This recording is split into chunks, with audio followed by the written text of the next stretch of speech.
Bueno, el día de hoy, viernes, ya se está acabando enero.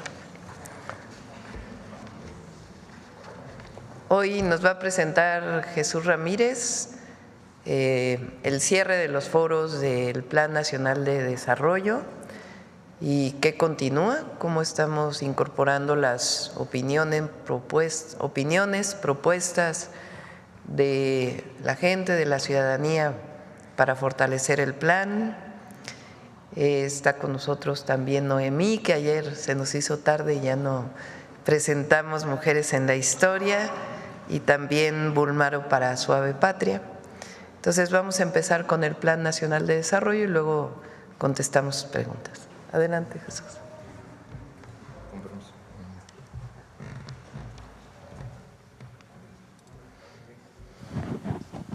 Sí, buenos días, Presidenta. Buen día a todos, compañeros periodistas y quienes nos siguen en las redes sociales.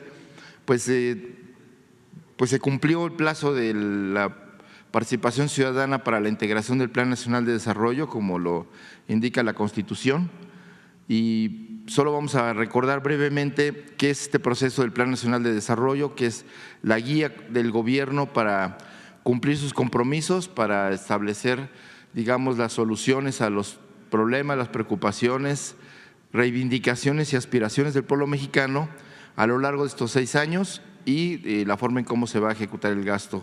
Esa es, digamos, la integración Plan Nacional de Desarrollo. Adelante, por favor.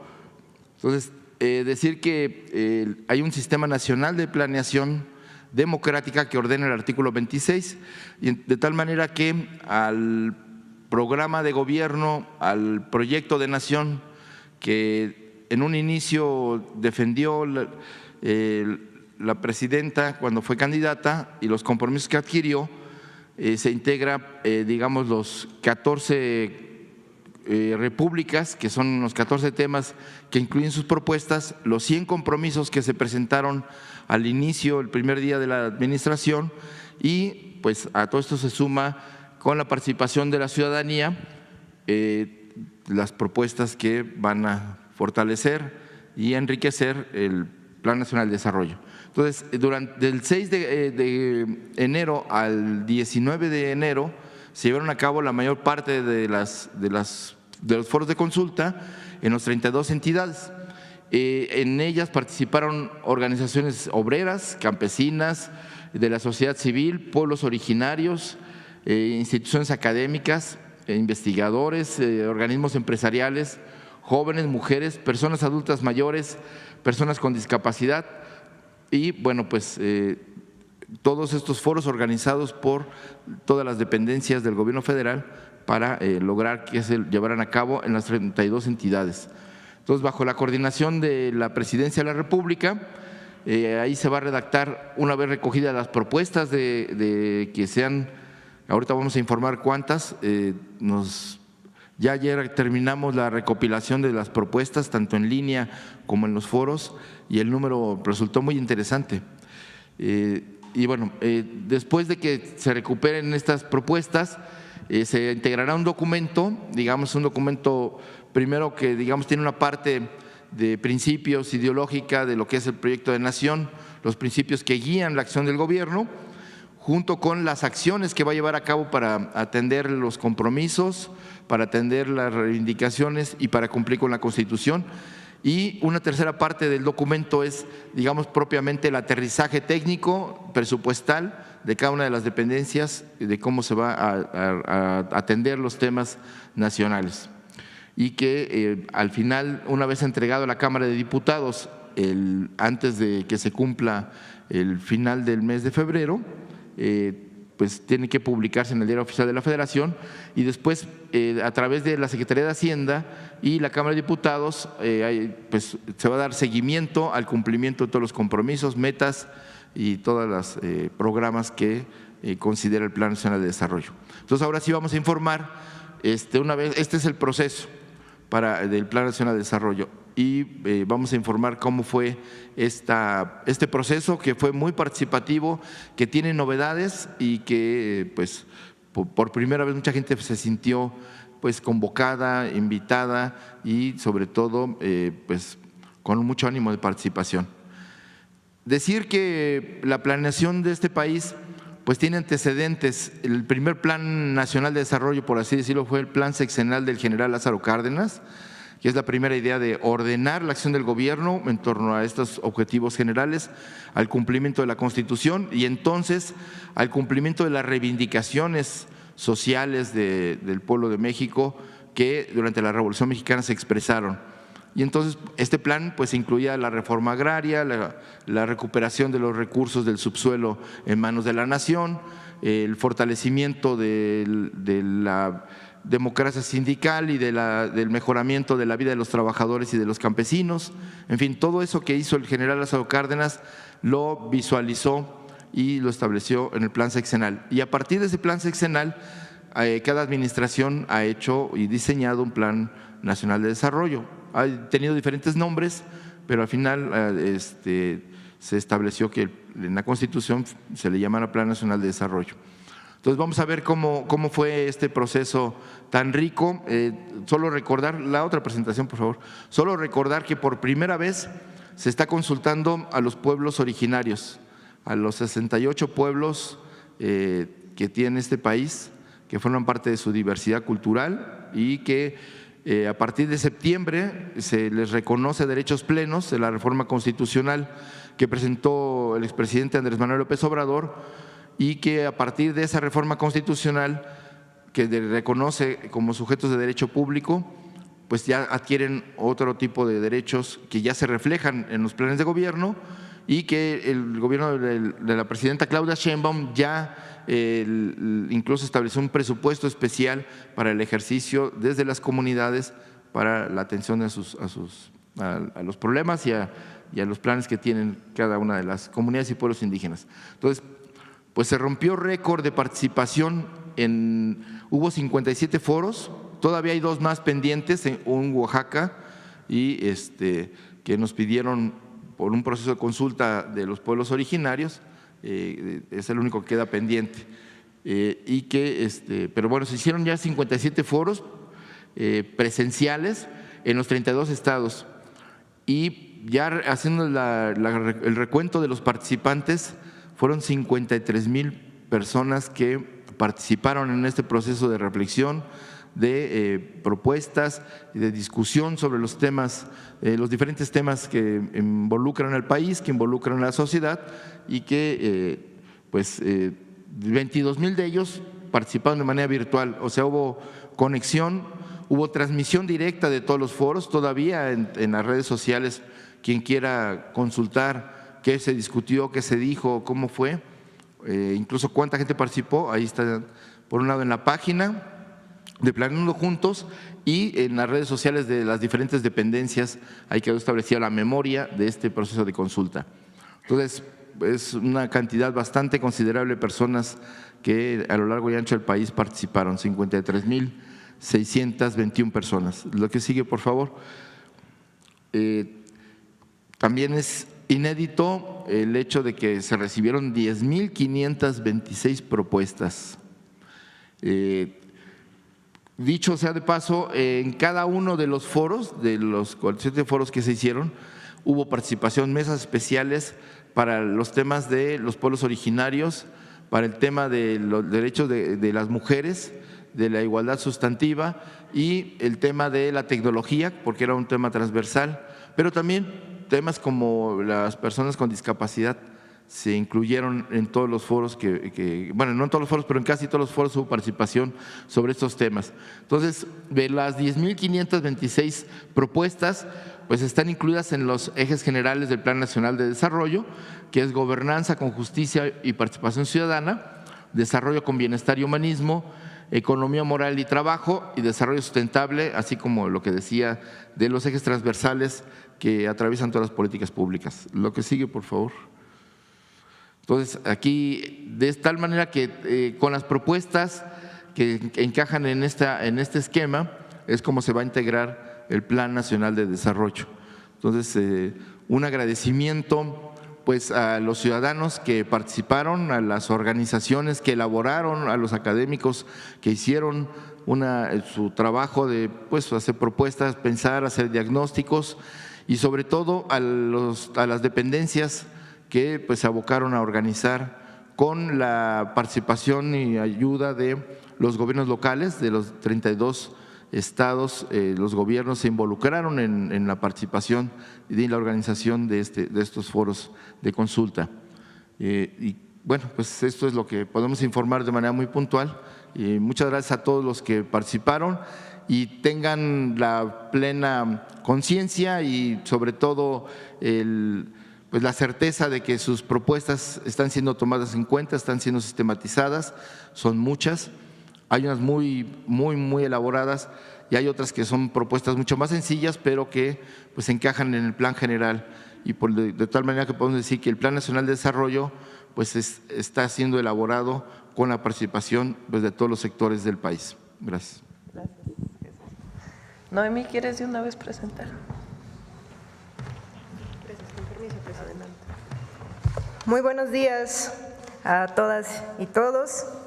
Vamos a continuar con la identidad gráfica de este año 2025, Año de la Mujer Indígena, y en esta oportunidad, en la sección de Mujeres en la Historia, recordaremos al pueblo mixteco, al pueblo de la lluvia, a través de la figura de Ñuñú, conocida también como la señora Seis Mono, quien desde pequeña fue educada para liderar el señorío de Jaltepec, en el actual estado de Oaxaca.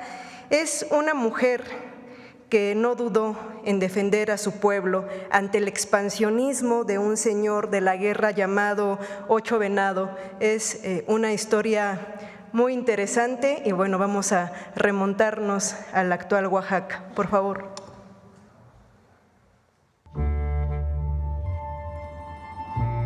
Ñuñú o la señora Seis Mono, así conocida por su fecha de nacimiento, fue una guerrera y gobernanta mixteca del Yujuy-Tayú o señorío de Jaltepec, quien vivió del año 1073 al 1101 de nuestra era. Última hija de la señora Nueve Viento y el señor Diez Águila. Sus hermanos fueron sacrificados víctimas de la guerra y ella quedó como única heredera del señorío de Jaltepec. La señora Seis Mono, Quechquemitl de Serpiente, estuvo bajo el cuidado del sacerdote señor Diez Lagartija Hacha de Jade, sabio consejero quien la crió y educó. Ella emprendió un viaje de preparación para su cargo político. Al cumplir 10 años, Ñuñú fue propuesta para mantener una alianza matrimonial con Once Viento Jaguar Sangriento. En los años que siguieron, la señora Seis Mono se dedicó a preparar su boda. Como parte del rito prenupcial, los novios se bañaron en el río. La boda se consumó cuando Ñuñú tenía 16 años. Pero antes, en su camino con la comitiva nupcial rumbo a la casa de su prometido, la señora Seis Mono se sintió amenazada por los mensajeros Seis Lagartija y Dos Lagarto. Interrumpió el viaje de su casamiento y fue a consultar a la señora Nueve Hierba, quien le aconsejó iniciar la guerra y le entregó un escudo atravesado por una flecha ensangrentada. Ñuñú combatió y tomó prisioneros que sacrificó frente al cerro de Jaltepec. En honor a sus hazañas militares, dejó de ser Quechquemitl de Serpiente y pasó a ser Quechquemitl de Guerra, nuevo sobrenombre con el que se casó con Once Viento Jaguar Sangriento. Se sabe que la señora Seis Mono inició una campaña de guerra para defender su territorio contra el poderoso señor Ocho Venado que buscaba expandir su señorío. Una muestra de que las mujeres también han empuñado las armas para defender a su pueblo y enfrentar a los poderes de su época. La historia de la señora Seis Mono es parte de la memoria del pueblo mixteco Ñuu Usabi, pueblo de la lluvia, y parte de la memoria de todas y todos los mexicanos. Quedó registrada en el Códice Añute o Selden, un manuscrito pictográfico y plegable que mide alrededor de 4 metros y fue parte de un documento más extenso, uno de los 6 códices mixtecos que no fueron destruidos con la conquista. Así es, la cápsula que hoy presentamos rescata la vida de esta mujer mixteca, así como el contexto en el que vivió y las tradiciones y costumbres de uno de los pueblos emblemáticos de nuestra historia. La vida de la señora Seis Mono fue registrada en este códice Añute, el cual fue adquirido por el anticuario John Selden y después donado a la Universidad de Oxford en Inglaterra en el siglo XVII. Las 20 páginas que comprenden este documento relatan el origen mítico de Jaltepec y da cuenta de sus dinastías, de las alianzas políticas, así como de las guerras de la región, pero finalmente queremos recuperar la historia de esta mujer, de la señora Seis Mono, que nos permite conocer que los aportes de la historia que los aportes de las mujeres en nuestra historia responden a las necesidades del contexto en el que vivieron. Por ejemplo, como lo mencionamos en la primera cápsula de esta identidad gráfica, la Reina Roja pues destaca en este esplendor de Palenque. Tecuichpo pues fue precursora también de la emancipación de los indígenas, y ahora Ñuñu, la señora Mono, Seis Mono, nos recuerda que sin importar la época, la adversidad, las mujeres no han dudado en defender a su gente, en defender a sus pueblos. Ñuñu es testimonio de la fuerza y la valentía y la sabiduría de las mujeres que a lo largo de la historia han sido fundamentales y pilares fundamentales en la defensa y la resistencia de sus comunidades. Muy buen día a todas y a todos. Muchas gracias. ¿Cuánto, presidente?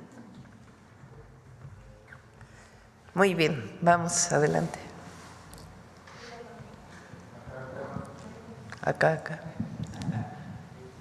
Presidenta, buenos días. Soy Tere Mora Guillén, corresponsal de Grupo Intermedia, al que pertenecen el Canal 44 de Ciudad Juárez, Chihuahua, el 33 de Tijuana, Baja California y el 66 de Mexicali.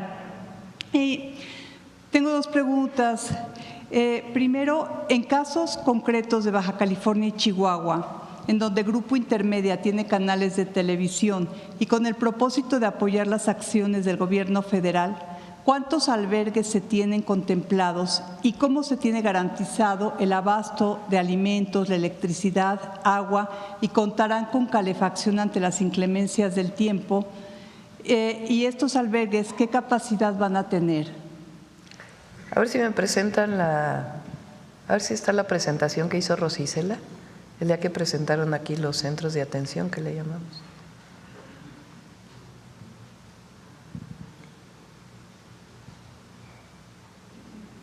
Sí, ahora si quieres lo presentamos. Muchas gracias. Para que se vea gráficamente.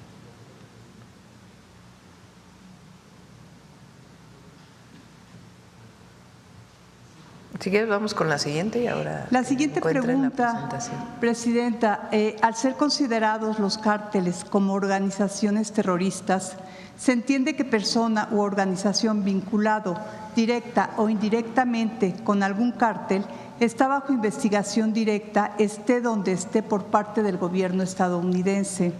En el pasado se calificó a figuras como Rafa Márquez o el cantante Julián Álvarez en la lista negra del Departamento del Tesoro estadounidense.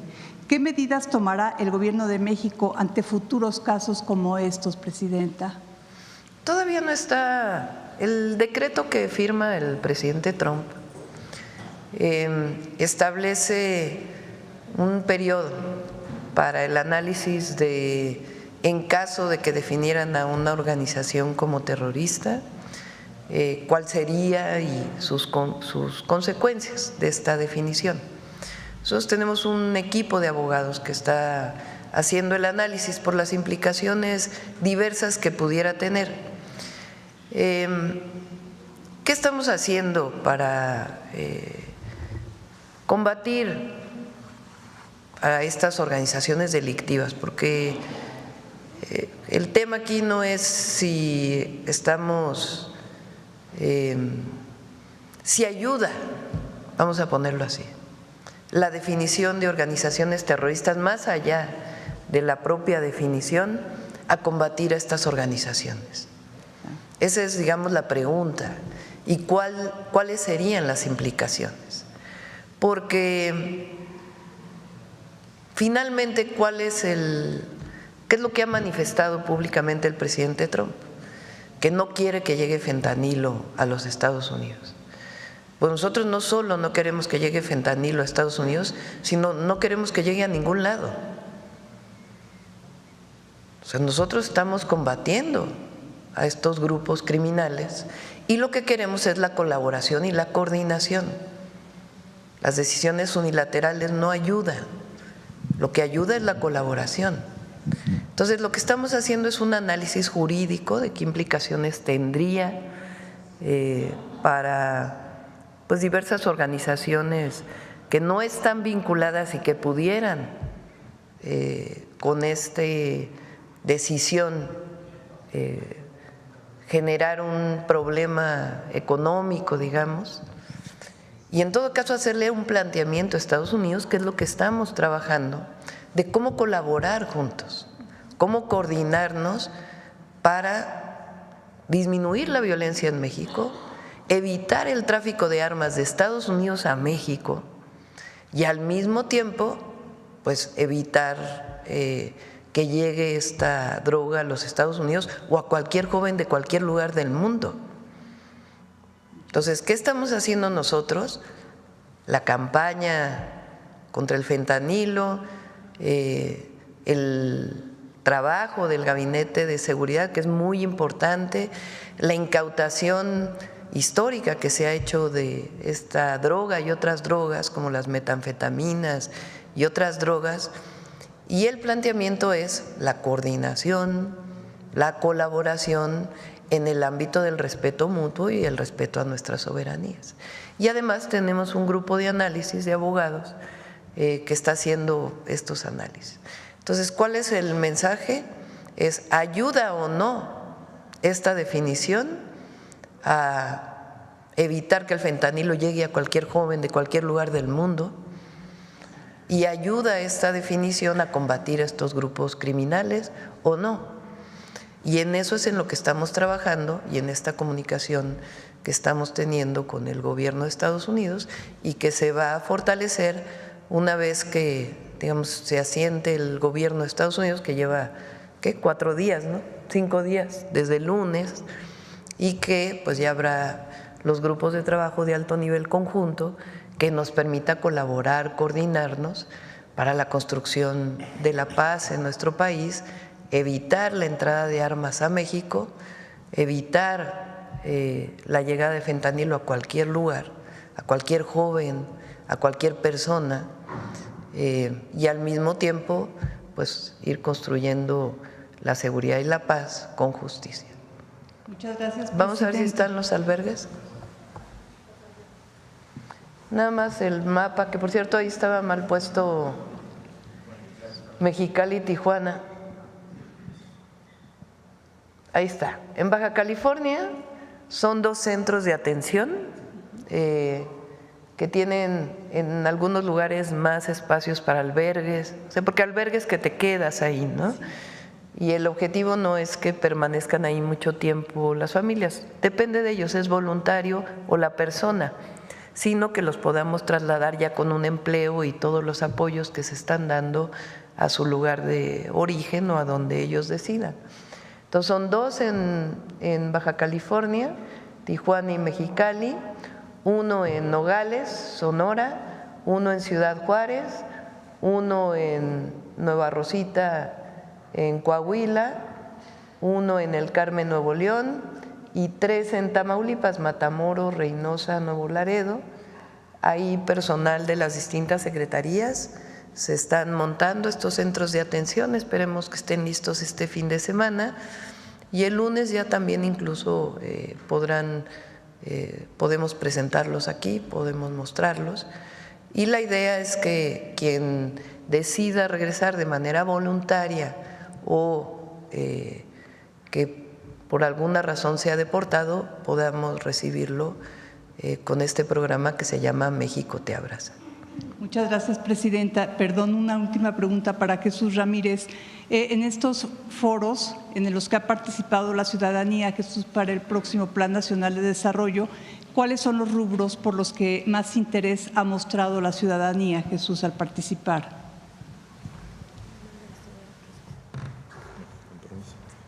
Sí, bueno, hay ya no lo mostré en ahorro de tiempo, pero por ejemplo el foro indígena, participaron los 68 pueblos, el foro fueron cerca de 4,000 personas, entre representantes de las comunidades, las autoridades de las comunidades, los consejeros de los pueblos, además de delegaciones de diferentes regiones que acudieron por motu propio y por su pie a participar. Entonces, en el caso de los pueblos indígenas se desbordó porque además en cada uno de los 57 foros hubo una mesa dedicada a los pueblos indígenas para que la perspectiva de cada uno de los temas de energía, de proyectos de infraestructura, en materia de propuestas económicas, en fin, todos los aspectos que aborda el Plan Nacional de Desarrollo estuviera el punto de vista de los pueblos originarios. Y así, por poner otro ejemplo que también fue muy participativo, por primera vez se consultó a los actores agrarios del campo en materia de propiedad social, ejidos y comunidades agrarias, participaron y hicieron sus propuestas sobre qué tipo de políticas debe seguirse en el campo para fortalecer, para que vivan bien los campesinos, para que quienes nos dan de comer puedan comer bien, para tener una vida digna en el campo y para que como actores sociales de la propiedad social sean reconocidos por ejemplo, los ejidos y las comunidades. En el caso de economía, hubo una alta participación de empresarios, digamos, tanto de organizaciones gremiales empresariales como de sectores importantes de empresarios de alto nivel que tienen empresas importantes en todo el país y como pequeños y medianos empresarios. Entonces, de tal manera que la pluralidad, no podría decir que hay algún tema donde hubo más participación. Creo que los indígenas y campesinos han participado muy fuertemente, pero también los maestros, los trabajadores. Y bueno, quizá un elemento novedoso también son los jóvenes, porque hubo más de 10 foros de jóvenes en todo el país y la participación fue muy alta. Es lo que podía comentar. Muchas gracias, Jesús.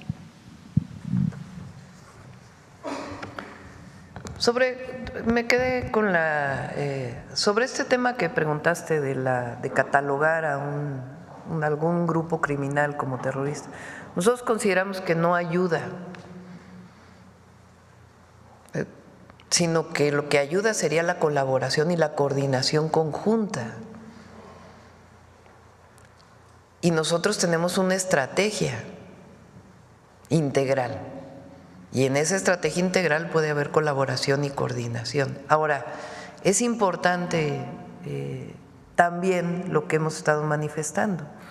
El asunto del consumo del fentanilo no solo es un asunto de grupos criminales, es un asunto también de salud pública y de atención a la causa. ¿Por qué hay consumo de fentanilo en los Estados Unidos y no aquí, en los niveles? Y ahí lo hemos manifestado, aquí hay un apoyo familiar, cosa que no ocurre de la misma manera en Estados Unidos. Y además nosotros hemos hecho esta campaña, a ver si la ponemos, Pau, otra vez, la campaña que está hoy en medios de comunicación y en muchos lugares. Y lo que queremos pues es la construcción de la paz, evitar el tráfico de armas de Estados Unidos a México y que el fentanilo no llegue a ningún lugar, ni en México, ni en Estados Unidos, ni en ningún lugar del mundo. Gracias. Gracias. A ver si ponemos la…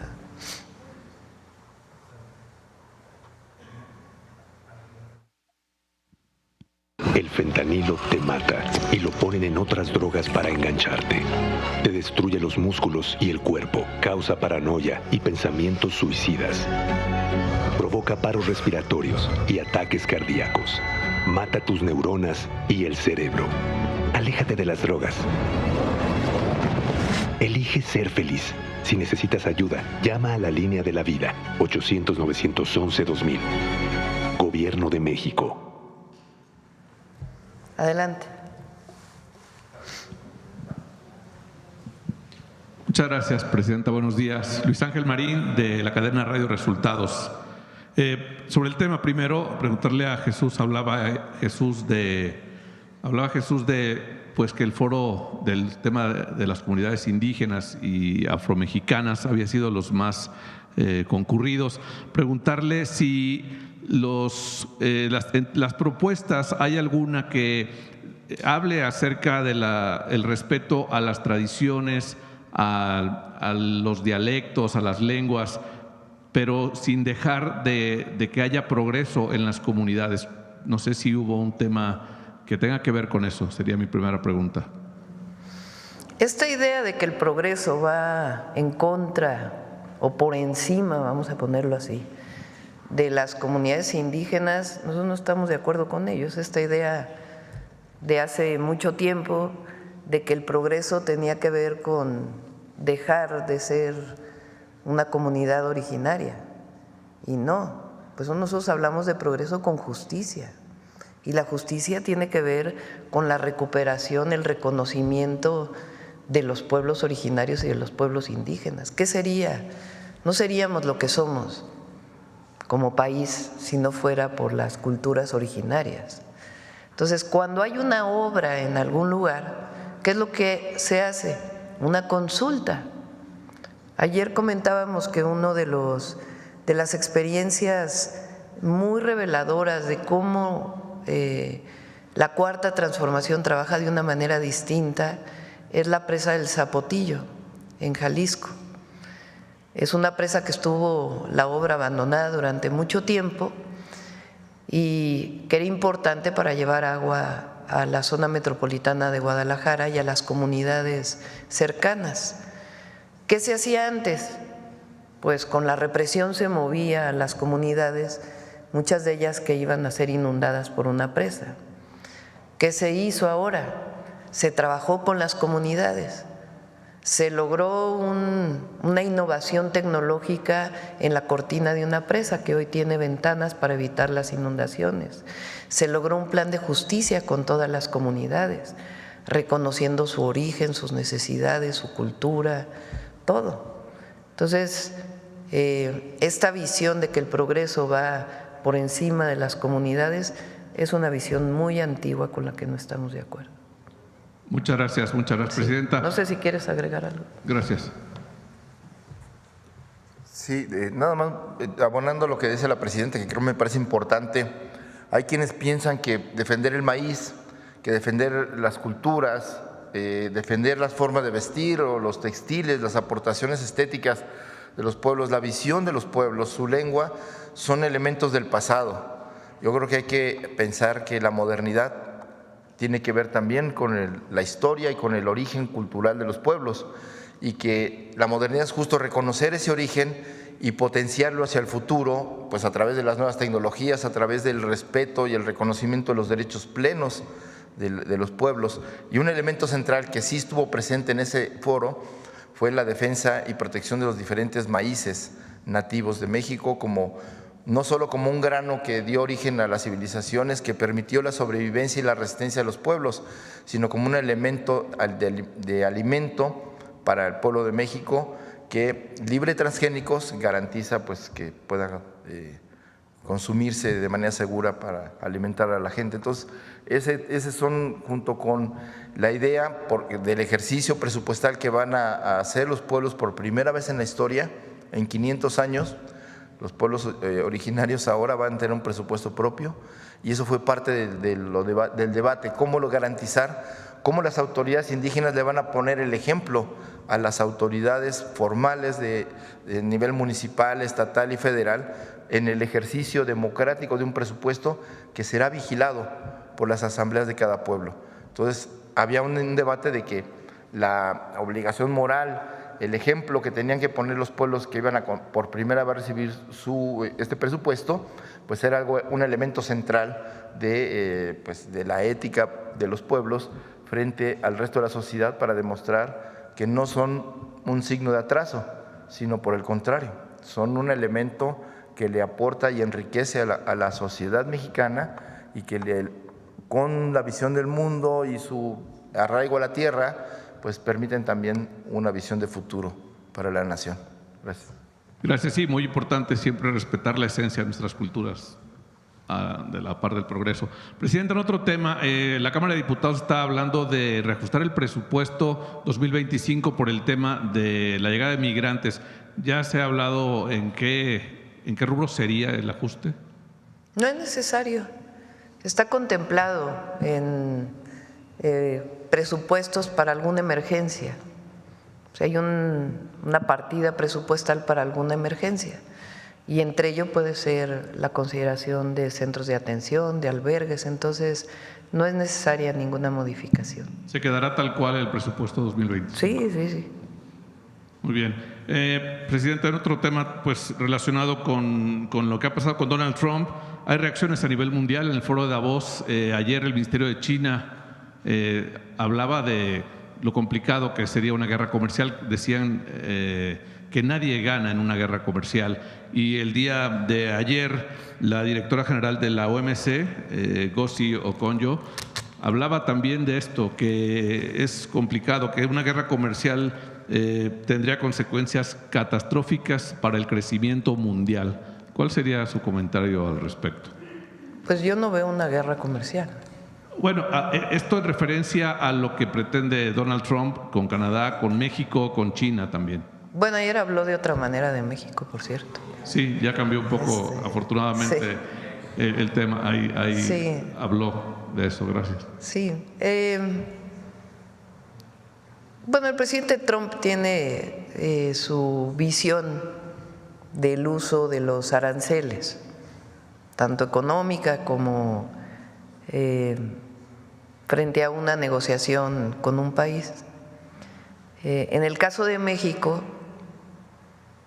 lo que hay pues es colaboración, cooperación, coordinación con respeto a nuestras soberanías en todos los temas, en el tema de migración que les interesa a ellos, y además nosotros tenemos una estrategia desde que entramos al gobierno que es un avance, una continuación con algunas cosas nuevas de la estrategia de migración que siguió el presidente Andrés Manuel López Obrador, siempre con acuerdos con Estados Unidos, en su momento con el presidente Trump en su primer periodo, después con el presidente Biden, y ahora nosotros en este diálogo pues con los acuerdos que tengan que tomarse, y además nuestra propia definición en el tema de seguridad, también la coordinación, la colaboración en el marco de nuestras soberanías, pero siempre buscando pues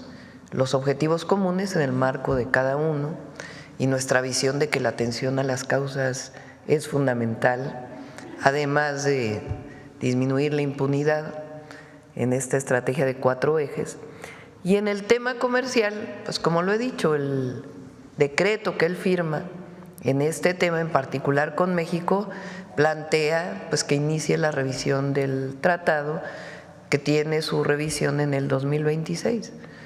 Entonces, por eso creo que ha sido bueno el planteamiento que hemos hecho de que veamos las cosas con calma y que tengamos esta comunicación estrecha con el gobierno de Estados Unidos, que cada vez será pues más establecida de manera, digamos, institucional, formal, con la nueva administración, y que se está dando y que se va a seguir dando. Ayer el Wall Street Journal publicaba algo acerca de que Trump estaba presionando con los aranceles porque quería adelantar las negociaciones del TEMEC. No sé, ¿usted tiene algún comentario sobre esto? ¿México estaría preparado para sentarse a negociar en caso de que se adelante? Y si también esto es posible dentro de lo establecido ya en el TEMEC, Presidenta. Muchas gracias. Pues está para el 2026 y el decreto que firmó el presidente Trump lo ratifica. Entonces, en el momento en que se establezca la relación entre el secretario de Economía y el secretario de Comercio de los Estados Unidos para poder iniciar pláticas, pues en ese momento iniciaremos pláticas. Pero la opinión que dio el presidente Trump en Davos sobre México, pues habla de la relación comercial que hay entre México y Estados Unidos, que es muy importante. Y el propio tratado. Acá. Hola, buenos días, Presidenta. José Leveña, de Publimetro. Ayer no sé si pudo ver que Elon Musk reposteó un mensaje en el que se vincula a Carlos Slim el narco. Parece que últimamente todo lo que tiene que ver con México está vinculado con el narco y el sufijo narco es narcopresidente, narcopresidenta, narcoempresario. Me gustaría saber su opinión sobre esto que está pasando de que se vale todo en redes sociales y se hacen acusaciones al aire y esto puede repercutir también en el valor de las empresas en México. Primero, es falso. No hay ninguna investigación contra el empresario Carlos Slim o sus empresas. Entonces, ¿de dónde sacan eso? Segundo, México es un país grandioso y no vamos a permitir que se le etiquete, que se asocie a México con el tema del narcotráfico, como han querido ponerlo en muchas de las series. Entonces, estamos avanzando en la estrategia de seguridad, pero México es un país grandioso. Somos una potencia cultural. Nuestras familias son solidarias, nuestros pueblos son originarios y solidarios. Se recupera la grandeza de México. Y por eso este himno migrante me gustó mucho, porque es el legado de grandeza lo que tenemos. Pues México además es la 12ª economía del mundo. Aquí se produce una gran cantidad de vehículos, se produce desde la producción primaria hasta los servicios. Ayer presentó Josefina que aumentó casi en 8% el turismo en el cierre del 2024 frente al año anterior. Y muchos de los que vienen a México son ciudadanos estadounidenses que vienen a gozar de la grandeza de nuestro país, de sus playas. En la Ciudad de México ha aumentado muchísimo el turismo.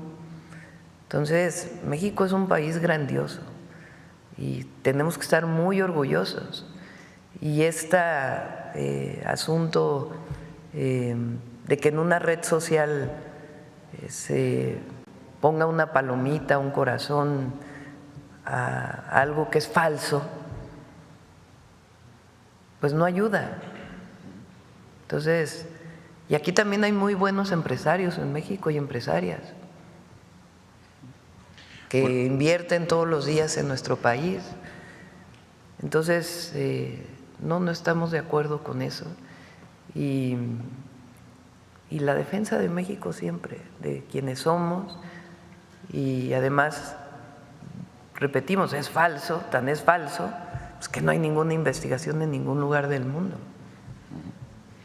Por otro lado, en el tema también de las persecuciones, como usted ha comentado que en Nuevo León hay problemas con la Fiscalía, últimamente se está haciendo una persecución política a Alejandra Morales, que se presentó como candidata al municipio de San Nicolás de los Garza por Movimiento Ciudadano. Hoy se la trata de vincular a proceso y se trató de aplicarle prisión preventiva y solo no se le ha aplicado por el hecho de estar embarazada. Me gustaría saber su opinión sobre el uso de las fiscalías en temas políticos. Se la acusa por violencia política. Las fiscalías tienen que hacer investigaciones con base a pruebas, con base a las carpetas, a las pruebas que tienen para construir sus carpetas de investigación. Entonces, el uso político no debe ser, pero no conozco este caso, la verdad. No podría yo determinar, tendría que determinar la Fiscalía. La declaración por la que se le acusa es que le dijo a Liliana Olivares del PAN: definitivamente es vergonzoso que mujeres como ella estén en cargos de poder para no poder, porque realmente no puede tomar ni siquiera una decisión. Y por eso es que se le está vinculando a proceso. No. Si este es el caso, pues no estoy de acuerdo. Okay. No, las fiscalías tienen que actuar con pruebas y no políticamente. Eso. Y ya por último, ayer, previo a los 100 días de gobierno de Clara Brugada, se entregaron los primeros apoyos a los varones, a varones de 60 a 64 años.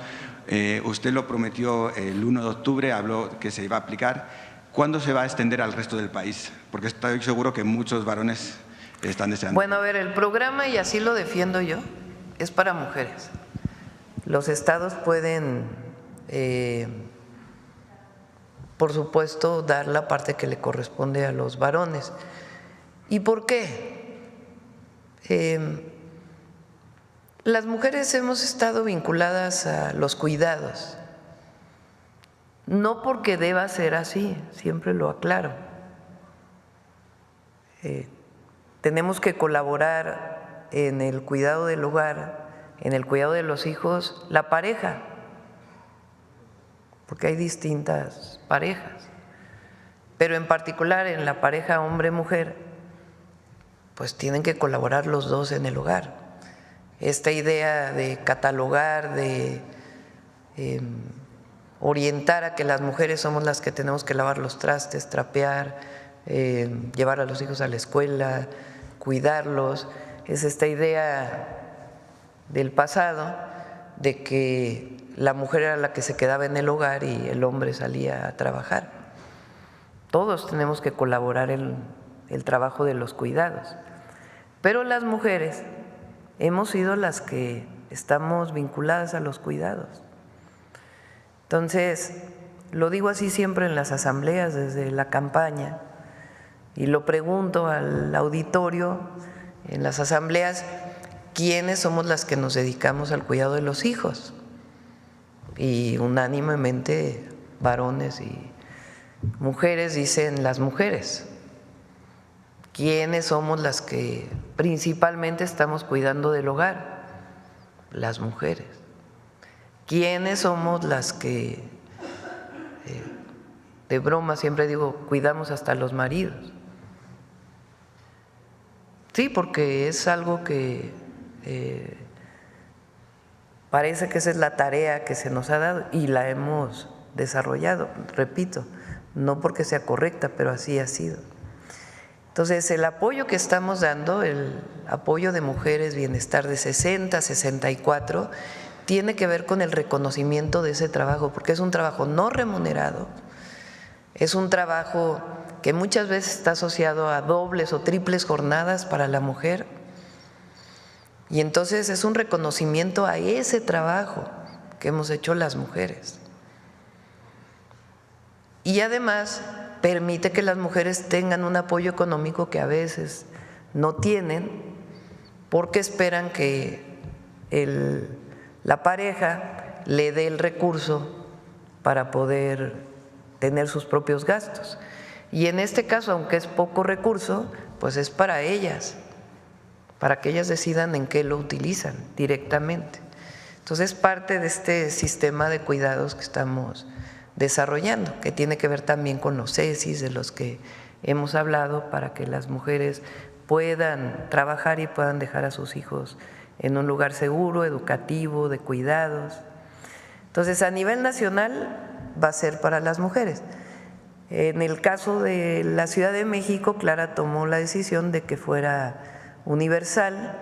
También en Tabasco, el gobernador May también está impulsando esto, y nosotros por lo pronto lo vamos a dejar para las mujeres. Acá.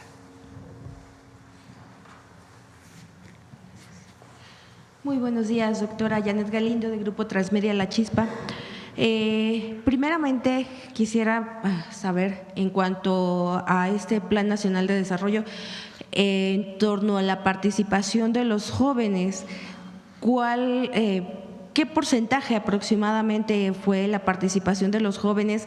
Y también los foros que se llevaron a cabo en cuanto a las escuelas, tengo entendido que también estuvieron participando padres de familia. ¿Cuáles han sido las mayores demandas por estas personas, jóvenes y padres? Gracias. Bueno, fue muy fuerte y muy alta la participación de jóvenes, tanto de zonas rurales como de las ciudades. Y bueno, pues las demandas van desde la educación, mejorar el proceso de educación, Se habló mucho del tema de la construcción de la paz, del tema de adicciones, que es un tema que preocupa porque pues las nuevas sustancias o las formas en las que las nuevas drogas están entrando a las escuelas, pero también a los procesos de trabajo, pues están afectando ya a pues, sectores del campo como de la ciudad. Y al mismo tiempo, bueno, pues hay demandas de promover mayor acercamiento a la cultura, contra el centralismo cultural que luego las capitales de los estados tienen, de acercar la cultura a todas las regiones, de también tomar en cuenta pues, lo que se hace, el trabajo, la creatividad de los jóvenes que no tienen forma de darse a conocer más allá de las redes, entonces también buscar formas de promoción cultural, de formación y de exposición de sus trabajos. Más o menos, y temas de deporte que pues apertura más de espacios públicos, de lograr que haya una infraestructura pues suficiente para hacer deporte, para poder también convivir y hacer de los espacios públicos y deportivos pues espacios donde se promueva la salud, el buen vivir y la comida sana. En algún momento dado, en cuanto a la recuperación de la cultura, se ha pedido recuperación también en las escuelas de lenguas maternas, de lenguas indígenas también. Bueno, en el caso de los pueblos originarios, ya hay una universidad de los pueblos y de las lenguas. Está el INALI que promueve, digamos, el conocimiento y digamos, la publicación de diccionarios y del conocimiento de la lengua, la promoción de la misma. Pero por supuesto que una preocupación de los pueblos es que la lengua materna se habla desde niños, porque hay pueblos que han perdido la lengua por resultado del racismo, del colonialismo interno, donde se castigaba a quien hablaba una lengua distinta al castellano. Entonces, ahora vivimos fenómenos muy distintos, por ejemplo, de personas de la comunidad maya que hablan maya, pero hablan inglés, pero no hablan castellano. Entonces, producto de las migraciones. Entonces, ya hay fenómenos que sí, hay una petición de que se promueva la educación desde la primaria con lengua, y que también en la universidad pues una de las opciones de aprendizaje de la lengua no sea solo el inglés, sino una lengua originaria. Entonces, sí hay esta reflexión y estas propuestas para fortalecer las lenguas maternas originarias de México. Ok, muchísimas gracias, Presidenta. Pues en otro tema, ayer el Comité de Evaluación del Poder Judicial de la Federación informó que no acatará el fallo del Tribunal Electoral y así también está pidiendo pues la intervención de la Suprema Corte de Justicia. Nos gustaría saber su opinión en torno a este tema, Presidenta, perdón. Doctora. Sí. Claudia. Doctora, Presidenta.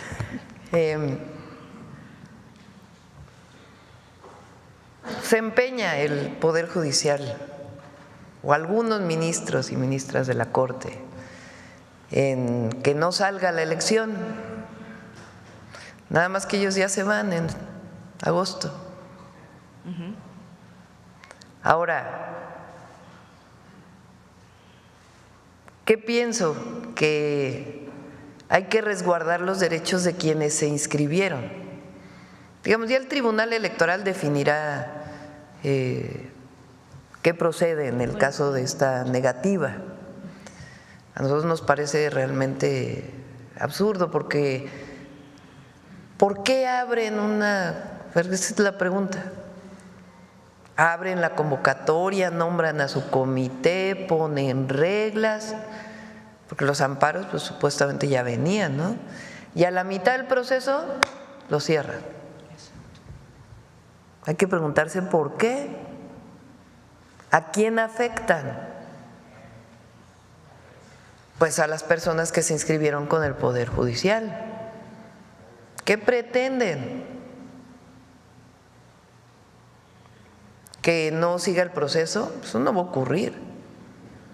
Entonces el Tribunal Electoral, la Sala Superior, tiene que determinar qué hacer para resguardar los derechos de las personas que se inscribieron con el Poder Judicial, dado que el Poder Judicial se niega a seguir con su proceso. Puede dividir, por ejemplo, entre los otros dos comités, por decir algo, una hipótesis, para la evaluación de las personas que se inscribieron ahí. Pero el Tribunal Electoral tiene que determinar las sanciones a la Corte y al mismo tiempo resguardar los derechos para que después no digan que el proceso tiene problemas porque no se resguardaron los derechos de los que se inscribieron con el Poder Judicial. Ahora, el 1 de junio va a haber elección. Eso lo determinó el pueblo de México, ya está en la Constitución. Hoy leía uno de estos comentócratas que decía, para que se mejore la relación con Estados Unidos, que yo no veo que esté mala la relación, para que se mejore la relación, que se suspenda la elección al Poder Judicial. ¿Y qué tiene que ver las peras con las manzanas? Entonces, va a haber elección porque está en la Constitución, porque así lo decide el pueblo de México y porque va muy bien el Comité del Poder Ejecutivo, que por cierto, a las 3 mujeres del Comité del Poder Ejecutivo, todo mi reconocimiento, porque, como les había dicho, el doctor Quijano tuvo un problema de salud, recientemente tuvo un problema de salud también, no grave, el doctor Saldívar, y las 3 mujeres siguen ahí trabajando. Entonces, todo mi reconocimiento porque han hecho un trabajo extraordinario y ellas ya van a determinar, ellos y ellas, quiénes van a quedar el 31 de enero. El Poder Legislativo también va avanzando muy bien.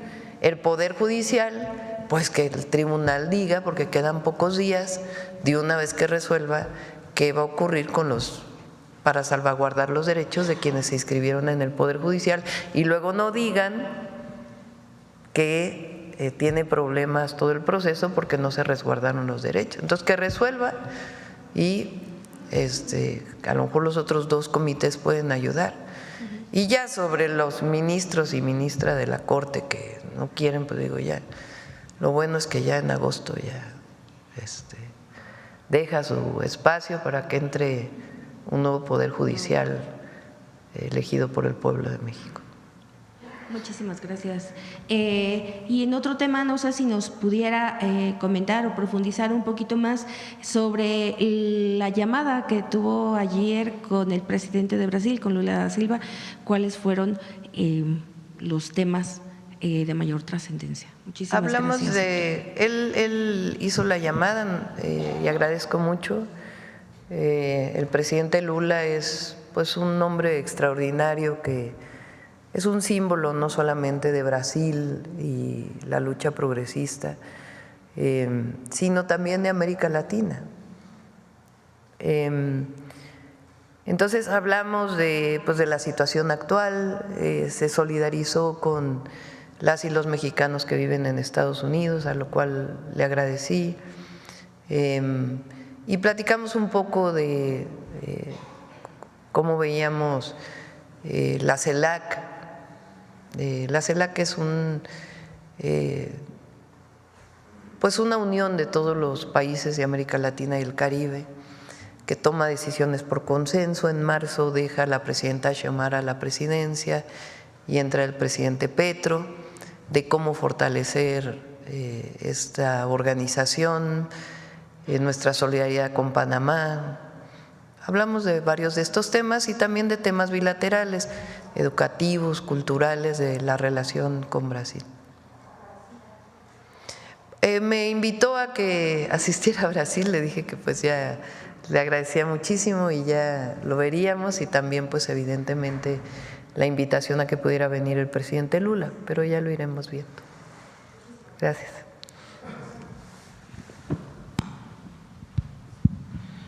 Presidenta, muy buenos días. Ramón Flores, del Centinela Informa de Humanoid de Inglaterra y funcionarios que la acompañan.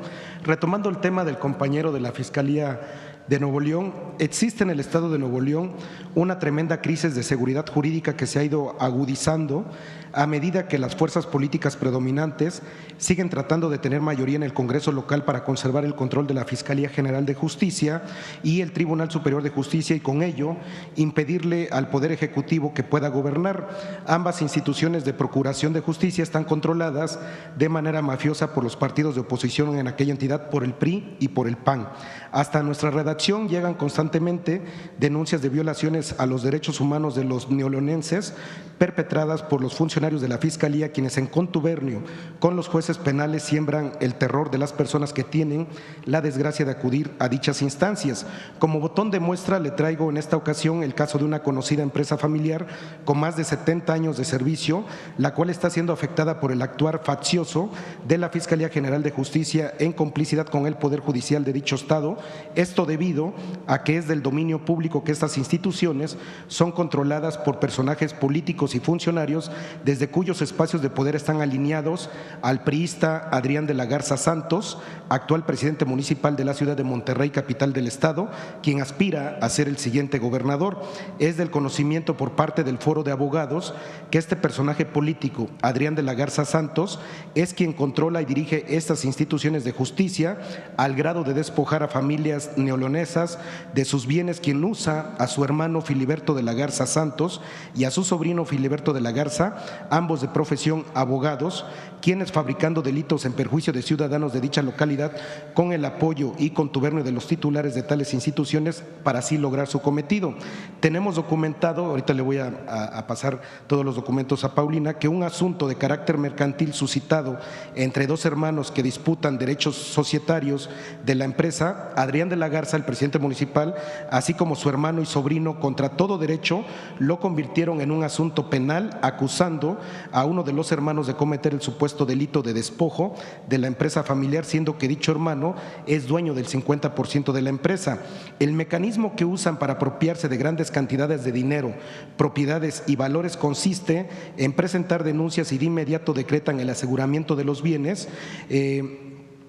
Quienes, se los conceden son los jueces penales, Presidenta. El caso que le acabo de presentar es conocido ya por la gente de Nuevo León, porque además en esa trama se encuentra involucrado un licenciado de nombre Jorge Alejandro Treviño Garza, personaje conocido en el medio porque ha defraudado a varios empresarios. Señora Presidenta, la gente de Nuevo León le agradece que haya retomado la reforma que propuso el presidente Andrés Manuel López Obrador en materia judicial y están felices de que el primer domingo de junio van a votar a los jueces para que impartan justicia al pueblo y también esperan ansiosos que pronto se pueda reformar a las fiscalías para que el pueblo las elija, porque fíjese usted, Presidenta, que Nuevo León al fiscal interino lo nombró exactamente Adrián de la Garza y creemos que con la elección de fiscales vamos a avanzar mucho mejor en la procuración de justicia. Este sentir de inseguridad jurídica lo resienten también muchos empresarios que tienen la mala suerte de tener simpatías por otras corrientes políticas o ideológicas porque tienen intereses opuestos al grupo dominante de Adrián de la Garza. Señora Presidenta, ¿qué opina de lo que está pasando en el estado de Nuevo León en estas dos instituciones entre la Fiscalía y el Tribunal Superior de Justicia? Cuando estuve recientemente en Nuevo León, dije en mi discurso, acostumbro decir lo mismo, que no tendría por qué politizarse un asunto de seguridad y justicia, más allá de las denuncias que haces, que en todo caso se tienen que analizar. No ha podido ser nombrado un fiscal,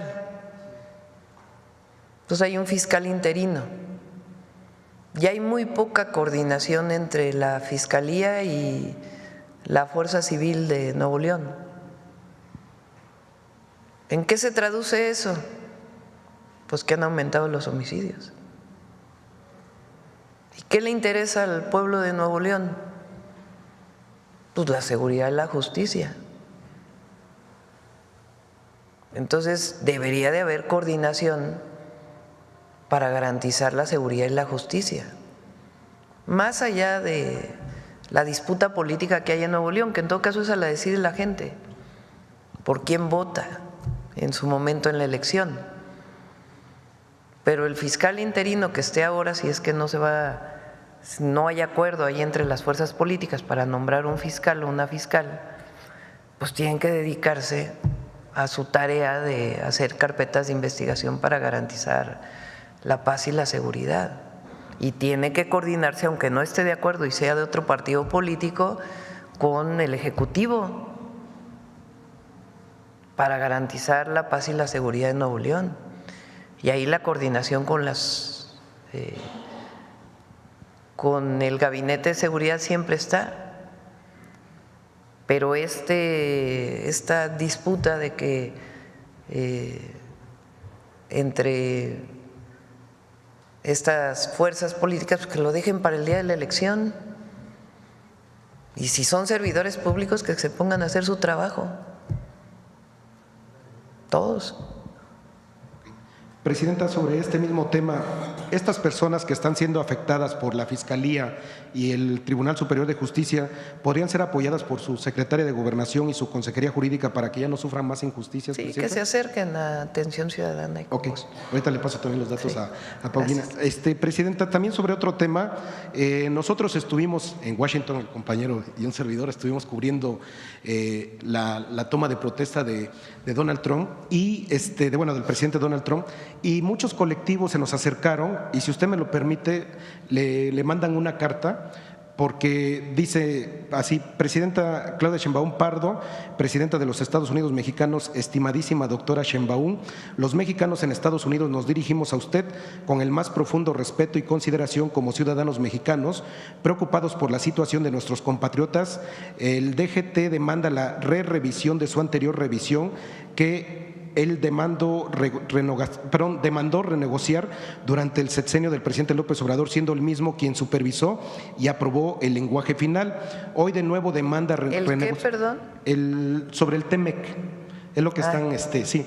Lo que pasa es que no lo traducí, perdón. Y entonces dicen que la relación comercial entre México y Estados Unidos ha sido históricamente significativa. México es hoy el socio comercial número 1 de Estados Unidos desde la fundación de Hoy los mexicanos en Estados Unidos contribuimos con aproximadamente $4 trillones anualmente al Producto Interno Bruto estadounidense, de un total de 35 trillones anuales. Además, las remesas que se envían a México alcanzan hoy los 73 billones de dólares, y hoy es solo una parte de nuestra participación a la economía mexicana. La carta es un poco extensa, pero nada más me voy a enfocar en la pregunta que los migrantes le quieren realizar a usted, Presidenta, porque están muy preocupados por las deportaciones, ¿no? Pero ellos dicen que los dos países, y con el respeto que usted me merece a su investidura, lo voy a plantear como ellos me lo dijeron, que los dos países están muy ingratos con las personas, que Estados Unidos se beneficia de ellos con su mano de obra y México se beneficia con las remesas, pero que cuando ellos los expulsan o los deportan de Estados Unidos, no los dejan acceder a sus cuentas bancarias, no los dejan acceder a sus bienes muebles que ya tienen allá, y literal los tiran a México sin un solo centavo, con una mano adelante y otra atrás, como ellos me lo dijeron. Dice: ¿qué puede hacer sus funcionarios, Presidenta, para que se sientan a dialogar con los funcionarios de Estados Unidos y les digan que por lo menos, pues si ya los deportaron, que les den acceso a sus cuentas bancarias y que les den permiso, o que las cosas que ellos tienen en sus viviendas, que las puedan tener en sus manos? ¿Qué les podría decir a los hermanos migrantes? Pues tienen razón, son de ellos. Entonces, es parte del trabajo que se hace, y además por eso los abogados y todo el fortalecimiento de los abogados en los consulados, para que desde allá se pueda hacer todo el proceso jurídico para, en un caso así, pues que puedan recuperar lo que es de ellos, que es producto de su trabajo. Y por eso el reconocimiento que hacemos de las y los migrantes, de las y los mexicanos que están en Estados Unidos. Nunca había habido este reconocimiento que hacemos, y estamos ahí para protegerlos, para ayudarles, y en caso de una situación así, jurídicamente, para apoyarlos, para ayudarles, y también la reivindicación del trabajo que hacen. Ayer, pues lo que presentó la compañera María Teresa de esta organización, que hace esta valoración de lo que significa los latinos y particularmente los mexicanos en Estados Unidos. Entonces, ahí estamos para estar con ellos y también, porque ayer vi en la red que decían un mexicano en Estados Unidos que la presidenta no se preocupe mucho por nosotros, sino que se preocupe por el pueblo de México, los que viven en México. Pues nos ocupamos de los dos, no es preocupación, es ocupación. La responsabilidad de la presidenta es proteger a los mexicanos en cualquier lugar del mundo donde se encuentren, en nuestro país y en otros lugares, y particularmente en Estados Unidos. Y es con la Cuarta Transformación que hacemos un reconocimiento de las migrantes y los migrantes en Estados Unidos, lo que le dan a México y lo que le dan a Estados Unidos. Eso no había existido nunca.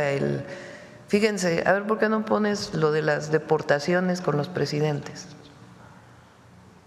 Con Bill Clinton, ¿quién estuvo con Bill Clinton? ¿Qué presidente estuvo con Clinton mexicano? Zedillo. Fíjense, a ver si ponen la gráfica.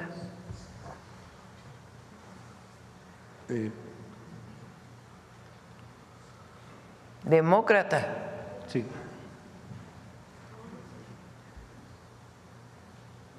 Más allá de… Pero estamos hablando de deportaciones de mexicanos a México. Oiga, presidente. También hay que decirlo, van, y ayer lo dijo María Teresa, ahora van muchísimo menos mexicanos a Estados Unidos de lo que iban antes, gracias a la Cuarta Transformación y a la fortaleza económica de México. Pero miren, vale mucho la pena.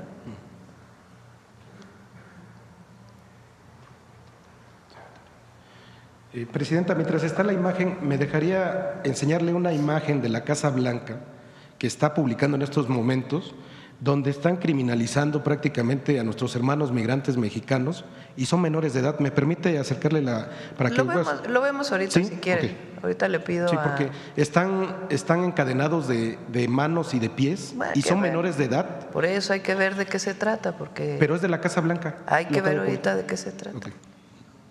Ahorita lo revisamos. Sí. Sí.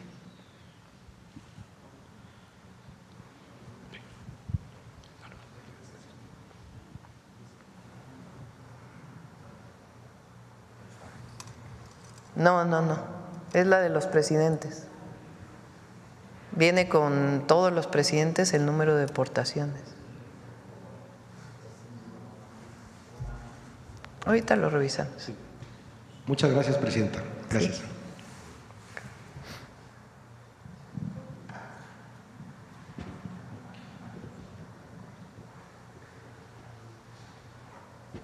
Ahí está, mira. Miren Bill Clinton,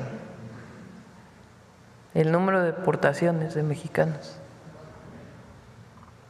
por año, 1 millón en el 2000.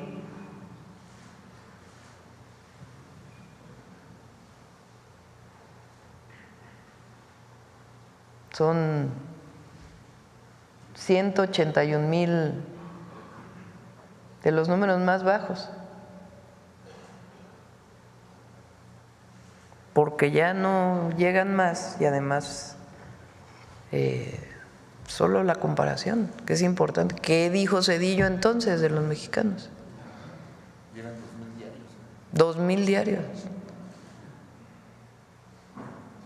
Entonces es muy fácil también para los partidos de oposición. Trataron de firmar un desplegado con todos los partidos en la Cámara de Diputados. Se negó el PAN y el PRI a firmar con los otros partidos. Ellos sacaron sus propios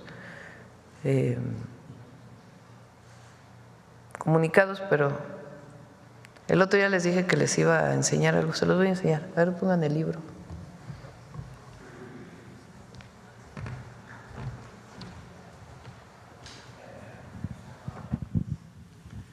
Miren, este es nada más para que… Esto es histórico, no sé si conocen este libro de La Bastida.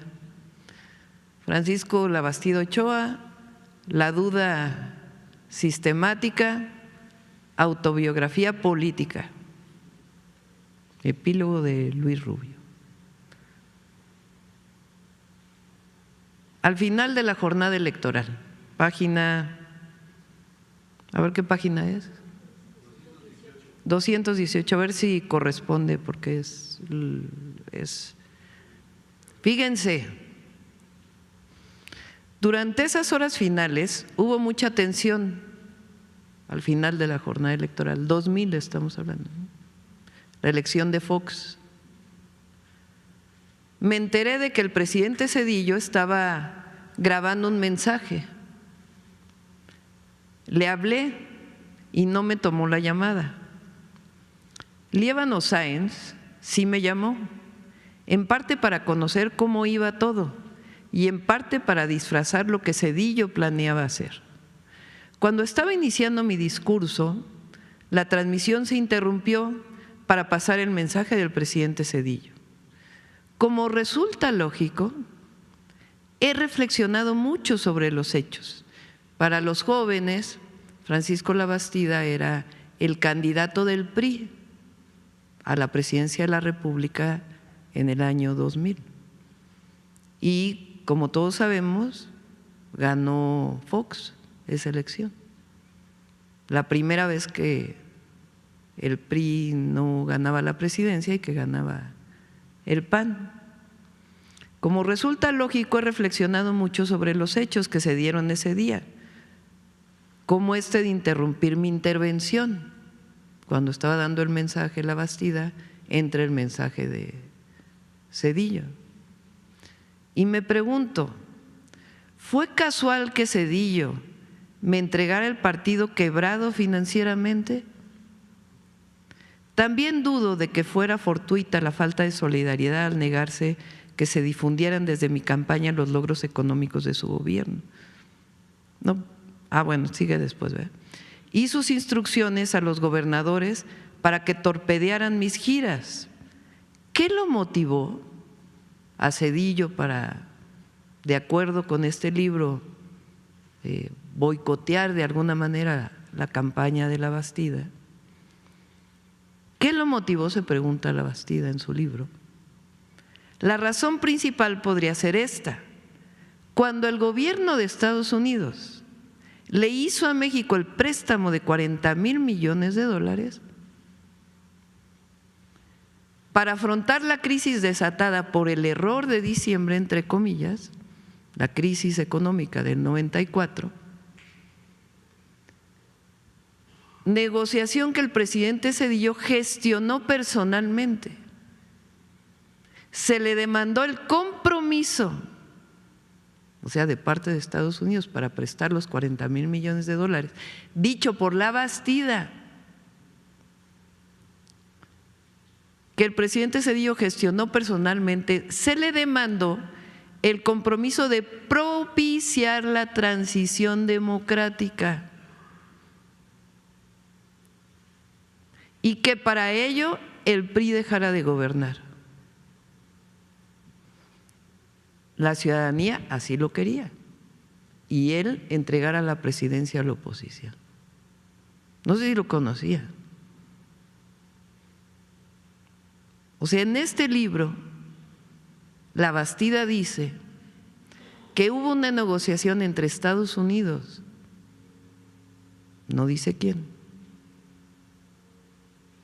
y Zedillo, de manera personal, para que a cambio del préstamo de los $40,000 millones para sortear la crisis del 94, el PRI entregara la presidencia. Por eso les digo que sí han cambiado las cosas. Nosotros defendemos la soberanía en coordinación, colaboración, y va a salir bien, pero siempre en la defensa de la democracia. Para todos aquellos que hablan de autoritarismo, la oposición, de la democracia. ¿Qué es la democracia? El gobierno del pueblo. Hay cosas que son básicas de principios. Del gobierno del pueblo, por el pueblo y para el pueblo, la defensa de la democracia y la soberanía. Y lo digo por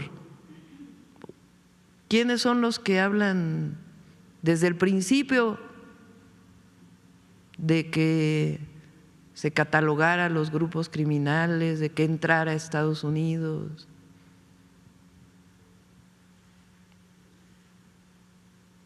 ¿Y quiénes son los que negociaron? Dicho por la Bastida, ¿eh? También lo dijo Madrazo.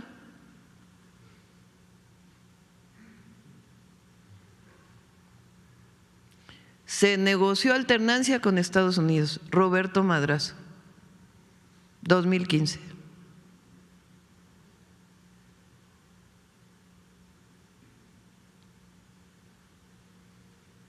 Ahí se las dejo para el fin de semana, para que la analicen. Lo platicamos el lunes nuevamente, porque esto es historia, ¿eh? Esto es cómo se establece la relación con un país y otro, y a quién se representa. Gracias, Presidenta. Marco Antonio Olvera, del periódico digital Hidalgo News y del canal de YouTube México News World. El tema obviamente es sobre pues, todas las andanzas y declaraciones que ha hecho el presidente Donald Trump. Yo le quiero preguntar sobre el tema de las armerías. En Estados Unidos hay 64.747 tiendas de armas. Estados Unidos son los proveedores de las armas a los grupos delincuenciales en México, y ellos, por supuesto, son los responsables del terrorismo que se genera en México, pues, cuando estuvo Calderón, porque fue un gran promotor de pues, una guerra sangrienta en nuestro territorio. ¿Cuál es el trabajo de su gobierno, que sé que está en ese tema, para el tema de las garitas, el tema del ejército, el tema de la marina? ¿Cuál es la corresponsabilidad de ellos? Porque al país, pues obviamente las armas no llegan volando, llegan a través del mar, los mares, a través de las garitas y por supuesto también en los aeropuertos. Presidenta, ¿cuál va a ser su trabajo, digamos, más fuerte en ese sentido para que no se permita la entrada de esas armas al país? Esa es la colaboración y la coordinación de la que hablamos con el gobierno de Estados Unidos sobre diversos temas, y en particular uno que nos interesa mucho a nosotros, que es la entrada de armas de Estados Unidos a México. Mucho tienen que hacer ellos para evitar que esas armas entren a México. Entonces, por eso es la colaboración, que tiene que ver con fronteras seguras, que tiene que ver con atención a las causas, que tiene que ver con información, inteligencia e investigación en el marco del respeto internacional y el respeto a nuestras soberanías, pero con coordinación y colaboración para estos temas. Lo relevante aquí es lo que determinó el Departamento de Justicia de Estados Unidos, si mal no recuerdo, el 8 de enero, que reconoce que en efecto las armas incautadas a grupos criminales en México vienen de Estados Unidos. Y eso es lo que se ha estado insistiendo también desde el gobierno del presidente López Obrador. La demanda que hizo en su momento el canciller Marcelo Ebrard y secretario de Economía, muy importante, a las armerías y a las productoras de armas. Entonces, es relevante pues en la relación México-Estados Unidos y el trabajo conjunto que se tiene que hacer para la construcción de la paz, siempre en el marco, repito, de nuestras soberanías.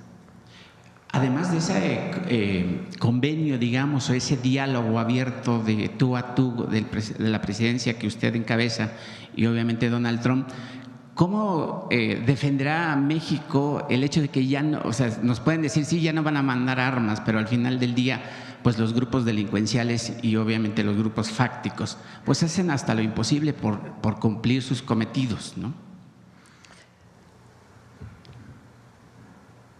La estrategia de seguridad que tenemos tiene que ver con los dos ejes. Voy a insistir en esto porque es muy importante. Y estamos dando resultados y se van a dar resultados. Por cierto, mi solidaridad con lo que pasó con la familia en Sinaloa. Le pedí a la secretaria Rosicela que entrara en contacto con ellos. Se hizo un refuerzo en Sinaloa hace unos días y diario estamos revisando los resultados y avanzando y el secretario de Seguridad ha estado ahí y va a seguir ahí, el secretario de la Defensa, de Marina, hay una gran coordinación y colaboración en el Gabinete de Seguridad. Pero es integral la estrategia, tiene que ver con la atención a las causas, que por más que la oposición diga lo que diga, es fundamental, porque nosotros no queremos que ningún joven mexicano se acerque a un grupo delictivo como pensando que es una opción de vida cuando es una opción de muerte. ¿Y cómo se hace eso? Que tengan acceso a los derechos, a sus derechos, el derecho al empleo, el derecho a la escuela, el derecho a vivir plenamente, y para eso son los programas de bienestar y para eso estamos ampliando el número de preparatorias, el número de universidades, para esos jóvenes construyendo el futuro, para eso el trabajo que estamos haciendo territorial ahora, para que haya presencia del gobierno federal, estatales, cuando hay coordinación en distintos lugares del país, atender a las causas, pero también fortalecer a la Guardia Nacional y también avanzar en la cero impunidad, como fortaleciendo la inteligencia y la investigación y la coordinación con la Fiscalía para hacer carpetas de investigación que lleven a detenciones en el marco de la ley, y también la coordinación integral y un poder judicial que esté para servir al pueblo y para servir a la construcción de la paz y la seguridad. Entonces, una estrategia integral, y en esta estrategia hay colaboración, toda la vida ha habido. Con el presidente López Obrador también había coordinación de alto nivel, con respeto a nuestras soberanías, con el gobierno de Estados Unidos. Y es todos los días estar trabajando en ello. Y la economía también. La economía de México hoy amaneció mejor todavía el peso. 20.20 centavos. Entonces es de todos los días, todo el gabinete hace su trabajo todos los días. Y la coordinación, y nosotros con nuestros principios además, ahora vamos a la Mixteca, una de las zonas que históricamente fueron más olvidadas, que apenas llegó el presidente López Obrador, y el programa Sembrando Vida tiene una presencia muy grande en la Mixteca. Vamos a la Mixteca oaxaqueña ahora, porque nosotros, nuestro principio, por el bien de todos, primero los pobres. Gracias, presidenta. Una segunda pregunta, si me lo permite, no menos importante que la que abordamos. El tema de la iniciativa de ley que usted va a mandar ya a la Cámara con respecto a la eliminación de los senadores y diputados plurinominales. En ese sentido, Gerardo Fernández Noroña, el senador en la Cámara Alta, se opone a que desaparezcan estas figuras que para mí representan unos floreros, porque son los que hacen más cara la democracia mexicana. La democracia mexicana es los votos que ejercemos los mexicanos son uno de los más caros en el mundo, incluso de comparación con países de Europa. En ese sentido, presidenta, pues pareciera que Gerardo Fernández Noroña está dedicado a defender a gente pues entreguista, como son los diputados y senadores del PAN, la señora Telles, el señor Ricardo, la señora Rabadán y por supuesto ahí Sergio Mayer, que realmente pues yo no sé cómo llegó a la Cámara Baja. Él dice que usted lo llamó personalmente para que formara parte de las filas de Morena. ¿Cómo vamos o cómo se va a arreglar ese tema, Presidenta? Pues porque pues Gerardo Fernández Noroña defiende una posición que ya es pues obviamente anquilosada para la democracia mexicana y un proyecto que usted está encabezando que además va de avanzada. Primero vamos a enviar el de la reforma de no reelección y no nepotismo. Esa la vamos a enviar en febrero, que es una reforma constitucional para que en ningún puesto de elección popular haya reelección, regresar a la Constitución de 1917 y a una de las grandes consignas que movilizó la Revolución Mexicana con Francisco I. Madero. Entonces, esa es la primera. La segunda es no nepotismo. ¿Qué quiere decir?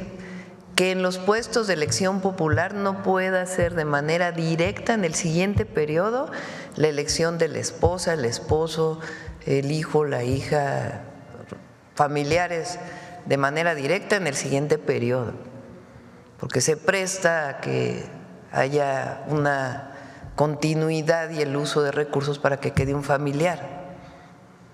Entonces, esas dos reformas las vamos a enviar a principios de febrero y tienen que ver con reformas electorales. Y ahora estamos con un grupo de trabajo. Yo estoy en contra de las listas de plurinominales, porque para ser elegido, elegida, pues hay que trabajar en territorio, hay que ganarse el voto de la ciudadanía. ¿Qué plantea Gerardo? Que tiene que haber representación de las minorías, Por ejemplo, en el Senado, ¿cómo se conforma el Senado de la República? Se conforma con los 2 representantes populares que ganan la elección, por el partido que gana la elección, y la primera minoría. O sea, si saliste en segundo lugar como senador o senadora, son 2 personas las que aparecen en la lista, ¿no? El primer lugar y el segundo lugar. Entonces, ahora el INE exige que sea mujer, hombre, o sea, que haya paridad, que no en todos lados siempre aparezca el hombre arriba o la mujer, sino que haya paridad. Pero, por ejemplo, aquí en la Ciudad de México estuvo Ernestina Godoy y Omar García Harfuch. Entonces, Omar aparecía en primer lugar, Ernestina en segundo, porque hubo un acuerdo ahí en Morena de que quien había participado en la elección pudiera participar de senador. Ahora los 2 trabajan conmigo, afortunadamente, y fueron sus suplentes quienes tomaron el lugar. Pero así aparecía 2. Entonces, ¿quién gana la elección en la Ciudad de México para senador? Morena. Entonces entran ellos 2 de senadores. Pero también entró la primera senadora de la oposición que ganó en segundo lugar, Cintia, que también, por cierto, está con el Movimiento de Transformación. Así en todos los estados, entran los 2 primeros y luego la primera minoría. Ahí hay una representación de la minoría, de quien quedó en segundo lugar, como también ocurre, por ejemplo, en los casos de las presidencias municipales que entran por planilla y hay un porcentaje para cada partido. Entonces, Gerardo, ¿qué plantea? Que haya representación de las minorías. Habría que preguntarle a él si lo que defiende es la lista o la representación de las minorías. Entonces, lo que está, aparte en el Senado hay una lista. Entonces, hay los 2 que ganan, la primera minoría, y las listas de plurinominales. En el caso de la Cámara de Diputados, son 300 diputados y diputadas elegidos directamente por el pueblo, quienes ganan su distrito, y luego hay listas de plurinominales por circunscripción que depende, está establecido en la Ley de Procedimientos e Instituciones Electorales, quienes son los que entran de la lista por circunscripción. Entonces, lo que yo planteo es que esas listas desaparezcan y que en todo caso se encuentre un esquema de representación de las minorías similar, por ejemplo, a la del Senado. Igual, por ejemplo, en la Ciudad de México en el Congreso de la Ciudad de México entran algunos que quedaron en segundo lugar, pero que se vayan a elección, que se vayan a recorrer las calles, que se vayan a recorrer los poblados, los ejidos, las comunidades, a ganar el voto popular, a que la gente los conozca y que no sea parte pues de estas listas de los partidos que se hacen, pues que es de acuerdo a lo que decidan. Cada partido tiene su forma de elegirlos. Morena, por ejemplo, muchos son de tómbola, de los militantes, pero es mejor pues que haya una representación de las minorías distintas y que sean menos. También no se necesitan 500 diputados. Y además se reduciría el gasto. Reduciría el gasto y también la revisión del gasto de los partidos políticos, del subsidio que se da a los partidos y también de cuánto cuestan las elecciones. Entonces, para hacer esta propuesta ya más integral, ahí estamos conformando un grupo de trabajo nosotros, que permita pues hacer una propuesta donde haya representación de minorías, pero que se vayan a territorio, a ganar el voto del pueblo y no las listas. Entonces habría que preguntarle a Gerardo si defiende las listas o defiende la representación de minorías. Rapidísimo, Presidenta, pareciera que Donald Trump recibió su primer revés a nivel internacional, ya que ayer una fuente del gobierno británico declara al diario de Telegram que obviamente el Reino Unido o su gobierno va a respetar el hecho de que el Golfo de México siga siendo el Golfo de México. Obviamente usted ha insistido en que siga siendo el Golfo de México, porque pues además no es un capricho, es una cosa que está establecida desde hace siglos. ¿Qué opinión le merece esa respuesta del gobierno del Reino Unido al diario británico? Pues es el nombre internacional y por eso digo hay que remitirnos a los decretos, porque el decreto que hace el presidente Trump es para nombrarle a su plataforma continental. Pero es a la plataforma continental de Estados Unidos que él pide que se llame Golfo de América, no a todo el Golfo. Entonces también pues hay que poner todo en su justo término. Ya nos vamos a cerrar con Suave Patria y ahí les dejamos el libro ahí de la Bastida para que lo platiquen, lo comenten, lo discutan, lo debatan. ¿Qué pasó en el año 2000 en México?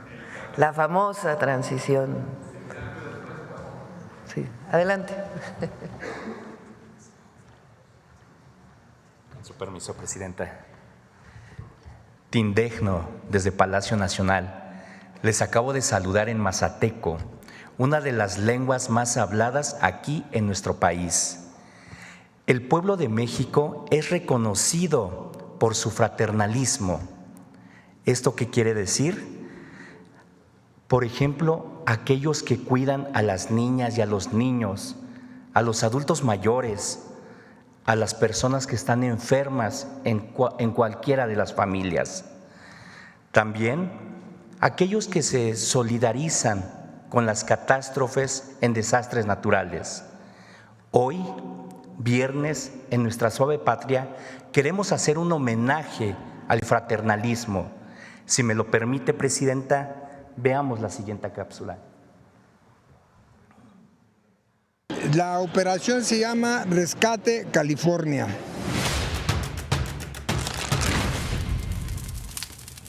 Héctor Méndez, presidente, fundador de Topos Azteca. Vamos a continuar nuestra labor que acabamos de concluir hace un mes en Valencia, España, y continuamos hacia California.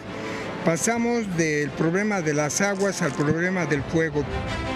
Algunos van a estar en el frente directo del fuego, que son los bomberos especializados, pero los Topos Azteca, como siempre, como en el volcán de fuego, como en el gran tsunami de hace 20 años en Indonesia, como en el ataque a Torres Gemelas, como los terremotos en Nepal, en Venezuela, como los deslaves en Brasil, etcétera, siempre Topos Azteca llegamos y nos sumamos al gran esfuerzo que genera ese gran motor que se llama amor y que se llama empatía. Esos somos los topos aztecas, esos somos los mexicanos.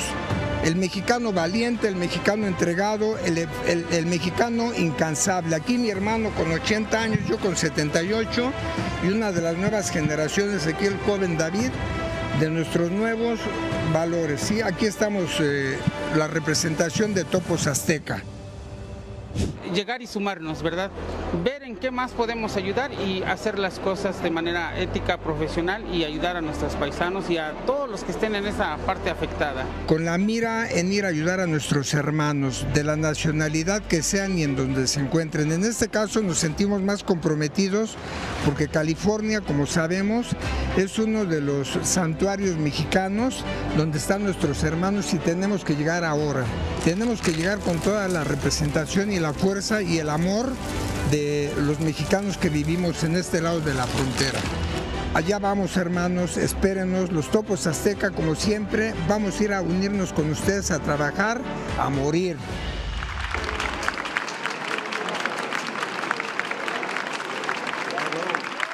¡Viva México! ¡Viva! ¡Viva México! ¡Viva! ¡Viva México! ¡Viva México! Como lo vimos en el video, cuando se trata de ayudar, el pueblo de México se une y no conoce fronteras. Nakochimi, muchas gracias. Gracias. Muchas gracias. Nos vemos el lunes. Adiós.